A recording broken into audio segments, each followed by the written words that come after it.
Eh. Natumia sasa hivi.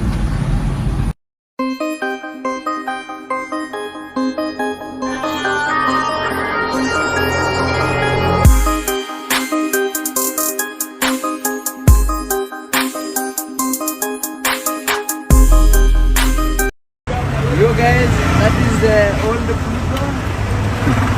New Pluto, we had to add an extra unit because of the workload. Diesel machines, angalia hiyo kiatu, and we thank God.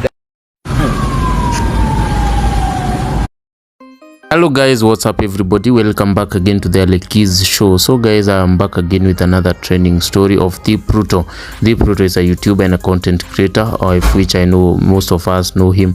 THEEPLUTO have had very many wins. He bought a Land Cruiser TX. He also had a CX5, and currently he has posted on his Instagram page that he has acquired a Land Cruiser TXL. So this is the photo guys, and he captioned it, and I will quote, "I had to add an extra unit of diesel asset due to workload. My early Christmas gift, new PRADO TXL. All glory to God."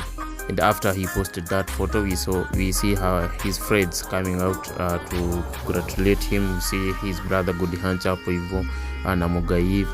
Congratulations bro, riding, God did more wins, Mr. Sanitizer.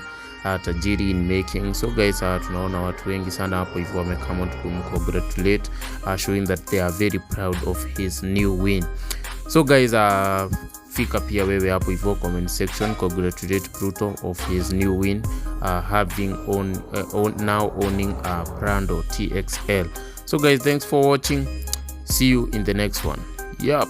Oh, what's up my people? This is the KEVO shows. Don't forget to subscribe. Manze, follow this man. He's a young, energetic man. You know, na kama vipi. Bonyeza pale kengele, subscribe. Follow him kila mahali. I think it's KEVO shows. Thank you.